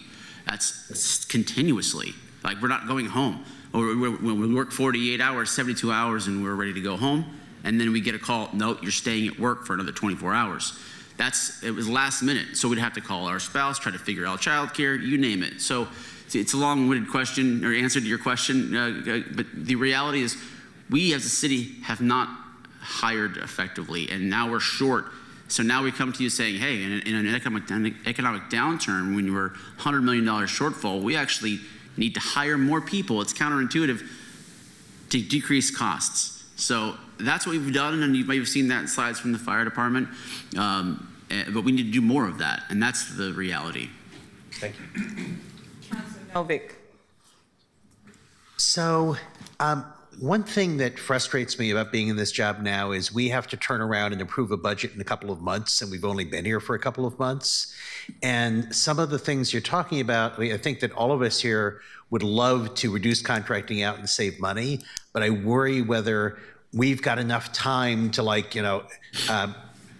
dig into the issues and figure out exactly how much we could do with changes in the next couple of months. And as you're just saying, stepping up hiring to reduce overtime will take time. So I'm going to ask a very dangerous question, which is, people are telling us rule out any kind of tax increases. Do you think that there might be room to consider small temporary tax increases to tide us over while we dig into these ways of saving money that might take some time? Yeah, Councilor Novick, that's a great question. Obviously, you've heard the term tax fatigue. I think we also know that Multnomah County is one of the highest tax regions in the country. I certainly think that people are tired of paying taxes, and especially when they're asked to pay more. And but at the end of the day, it's our job as firefighters, it's our job as city leaders to articulate the need in order to keep people safe and the cost that comes with that. And so, to answer your question simply, yes. Isaac, I have a question for you then, a follow-up to Councilor Novick, and I'm going to get to you, Councilor Cannell. Where would you suggest that we increase the tax? Well, that's a great question, Madam Chair. And obviously myself, I'm not a tax expert. I'm a firefighter. However, there's different opportunities for. I know there's different opportunities for levies and bonds, which are opportunities that could arise if we articulate what those will be used for. And I also know that we're surrounded by fire districts, and fire districts operate differently, and that they're not part of a general fund where their people's fire protection is at odds with the same folks we just heard last hour who are trying to provide the firefighters the water we need to do our jobs, or to keep our sanitation clean and keep our streets clean, so on and so forth, or the work that my labor partners to my left here do. It's all important stuff. And so what we've seen in these fire districts is that it allows for a specific request of a group of people, or a boundary that that is not in competition. So that's another option. I certainly know that the previous council was considering something like that, and we've been kicking around the idea. We obviously, as I can speak for myself, I enjoy being a Portland firefighter. I don't have any, but at the end of the day, these taxing is a complicated thing, and the mindset of a voter is another one that I don't fully understand. But I'm certainly happy to articulate the need on behalf of myself and our union to ensure that. Thank you, Councilor Cannell. I appreciate that. Thank you. A question and a comment. So the question, with relation to aggressive hiring for fire specifically, we were told by Fire Bureau leadership that they can hire 16 firefighters in a class, 2 classes a year. That's right. And that's basically due to the needs of Station 2 and the training division, or the unmet needs there. And so I'm curious as to your thoughts on the need for investment into that, which is something I personally have floated a couple times here, into that facility to enable larger classes to go through to be able to do that, and what you think the timeline would be and the impact on when we could start hiring more aggressively if council were to pursue that for the Fire Bureau specifically. Absolutely. Thank you for that question and comment, Councilor Cannell. It's been a moving target how many people they've been able to hire over the years. One factor, of course, is the physical location, like you mentioned. The other factor is span of control. We've through previous years' budget cuts, had to cut folks in training. And when you do that, you limit the number of people we can safely. Our folks at training are excellent professionals, but there's a limit to what their ability is in that span of control. I know at times we've had classes of 20 plus, and it's just you're cramming into the facilities. And at the time, that time, you had more people assigned to training. We can certainly divert resources from our front line to training, so the bodies are there, but that's going to create a hole in the front line, which we'll have to staff with overtime. So you can see that could be a cost. So it's kind of a ripple effect. Which one do you want to do first? You can hire more faster if you have the proper space, which I know we've talked before in previous councils or to the commission form of government earlier, and we do need new facilities. Ours are outdated. They're not big enough, and we need to hire. We need to restore the training staff we once had, so that we can produce, the number of firefighters quicker. Yeah, thank you for that. I think this is something I'm interested in pursuing with my colleagues, having gone to Station 2 for the one of the swearings in. I don't know where the S goes. Swearing in. Yes. Yeah, recently. That's of interest to me. The other thing I just wanted to flag is, and this is the comment, that when we say we're understaffed, it's the gap between the staffing levels and the need. And the need is the staffing levels are objective. We can look at what we have and you can see it. And the need is something that is reflective of perceptions, but also policy. And so I want to understand for each of the bureaus that we're talking about here, what the policy decisions are that we're going to have to make over the next 3 months to understand what those needs are before starting to develop a plan for how to fill a gap that may be different in size than we are currently anticipating. So just wanted to flag that for colleagues, and then we can pursue that over the next few months. Thank you. Thank you, Councilor Canal. And quickly, Councilor Green, could you ask your question? Yeah, I was just, thank you, Madam Chair. Because Councilor Novick already opened this up and will draw the attention, however negative on the tax question, I feel like I can talk about it now too. But I think when we talk about public safety, I think most people in this city want public safety. That's what I hear everywhere. But then if you take that out and you're just talking about taxes in isolation, people say, no, I don't want that. And so I'm encouraged to hear us thinking about the investment decision we need to get to a lower overtime level, because that's a big priority for me. I don't know whether there's fireworks going off in the back of my Zoom call, but it is. We'll remember that. But I think there are prudent uses of temporary taxes, and we have done that before in the history of this city. We've got a lot of things that are at their stress levels, like in terms of systems. So you talked about your members, Isaac, not having a day off when they thought they would, and that's devastating, right? And then you get fatigue, and then you get costs that are associated with that. And so whether it's the use of general fund reserves or whether it's use of a very short-term, time-limited surcharge that we might conceive to make an investment to get us to a place where we have more productivity and less cost, that is something that I would encourage that we talk about in our communities, but also on council. And it's extensible across the city as a whole for any bureau. But I'll leave it at that.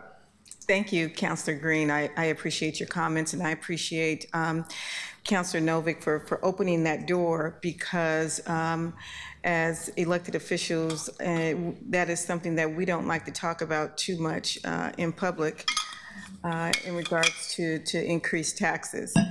And just so that you know how this chair is feeling, I think we have enough money in the budget to operate this city effectively without any additional taxes. And I do like the idea of using that beginning fund balance for some of those things that you talked about, Elliot, in regards to healthcare, because that fund is real and it is rolled over year after year after year after year. I saw it, it didn't decrease. So for those very important things like healthcare and making sure we get the very best employees, career folks who want to have careers at the city, I think we need to take a look at it. I'm not pronouncing anything, but I'm just saying I heard you loud and clear. Ms. Rebecca, we got 10 minutes left, and so I want to be able to take these 2 calls. I don't know if they're online or if they're here personally. Item 3, a message, public comment on labor and workforce development, and our first testifier is Jeanette DeCastro. And before Jeanette comes up, Lori, thank you so much. Do you want to wrap up what you said? Because I just got like 30 seconds for you to wrap this up. I think I'm going to pitch it to Rob Martineau, who had one final comment to make for your record. Okay, perfect. This isn't going to sound maybe perfect or in line what you would think a unionist and union leader would say, but Human Resources needs, as an organization, enough people to do the job. Ask how long it takes to hire an employee. We know it takes 18 months, a year or more with police and fire, but it takes a long time to run recruitments and actually get somebody from filling out an application to their first day on the job. And if we can shorten that time, that throughput is critical to making sure staffing can be handled aggressively or appropriately, succinctly in line with the city's needs. So if they need more staff, they need more staff. I'm advocating for all workers in this case. Ask Human Resources, what are the barriers to getting bodies in the door to do this work? And that may be something that we can do policy-wise. I know that at one point it was taking over 9 months to hire a person, one employee, not backgrounded, not police fire, regular city employee. As a former small business owner, that would not be sustainable for me. We'll hear either. Thank you so much for having us. Thank you. Thank you all for coming. I really appreciate your comments. I heard all of you loud and clear. Rebecca, can we call up our testimony? Oh, Jeanette, you can impress the table. Perfect.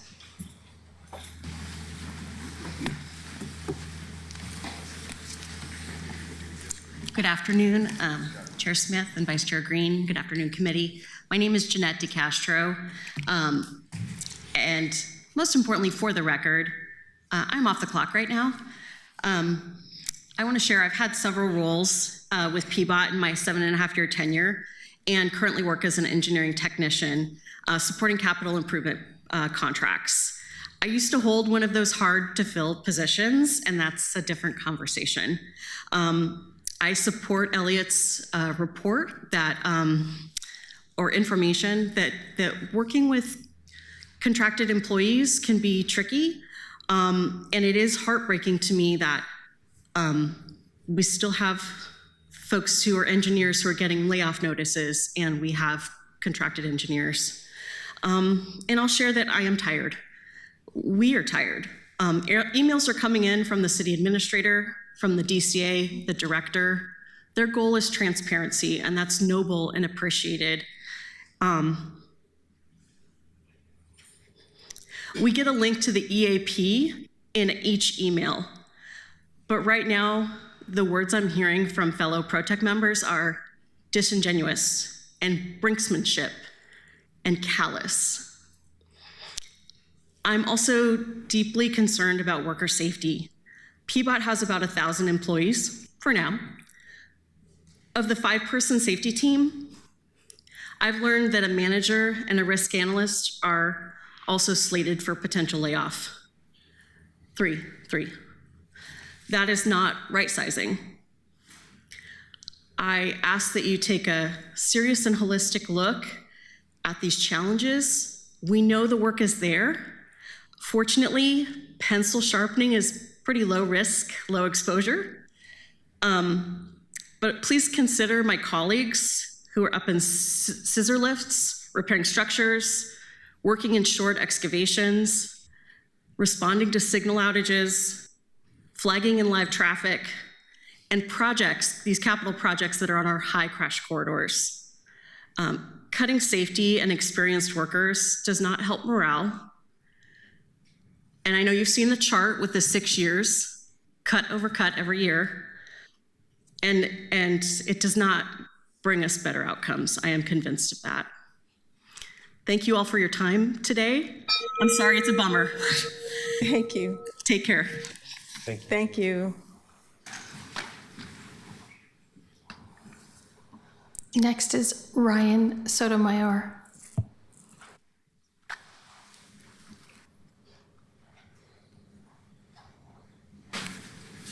Chair Smith, Vice Chair Green, councilors, appreciate your time today. My name is Ryan Sotomayor.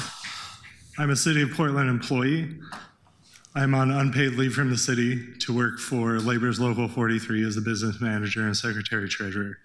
So today I'm here to represent those workers.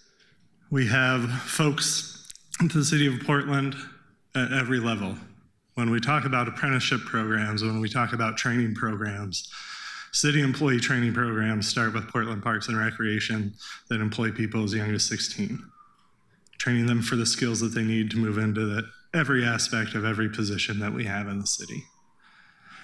I want to talk about the intersections between public safety and parks and all the bureaus in the city, because when we talk about those things, we're not always talking about it in a holistic way. So I do not envy any of you having to look at the budget as someone who looks at a budget every year and has to make decisions about where priorities are, where needs are, and what we have to do. Appreciate your considered look at looking at every level. And you've heard from all of our labor partners and colleagues that contracting out is a problem. You will hear from plenty of the public individually. I know that our members plan to come out to your listening sessions. We appreciate you holding those, both for our members and also for the committee. Everything that we're talking about cutting in the city budget right now is things that workers implement, frontline workers implement. And so I really hope that as we're looking at the budget and we're talking about span of control and right sizing, that we're looking at that from the ground up. The folks that work in Portland Parks and Recreation, the folks that work at PBOT, the folks that work at BES are committed and will continue to be committed and to drive those services, but we need services to continue. We need public services like some schools to continue, because if those services go away, not only do we lose members and people in positions at those cities, we lose resources for working people to be able to have a safe place for their children to go. When we look at safe routes to schools and all the different things that PBOT does, when we talk about all these connections and holistic connections, we need to look at it in a new and inventive way. So appreciate your time, appreciate your consideration. We will be around. So anything that we can do to help you and provide additional information, we're happy to do. Thank you for your time. Thank you. That concludes testimony. Thank you, Rebecca. I appreciate everybody coming here today. This is so important when we're talking about city government in our communities. I truly do believe that we cannot succeed as a city government without a solid, skilled, and effective workers, and workers who are safe. You certainly contribute to our efforts to improve Portland's various and extensive workforces, all of you who testified today. And we'll look forward to having you back in a few months, and some of you may get a call from me about further taxing and what that would look like. We are not proposing that from this seat at all, but we're just trying to gather information on behalf of the larger council of ideas that we can move forward. But I'd like to say thank you, and I want to keep on time. It's 2 o'clock. I don't know if any of my other colleagues have anything to say quickly, but it's 2 o'clock and we're on time. Thanks, everybody. Thank you. Thank you. Appreciate it.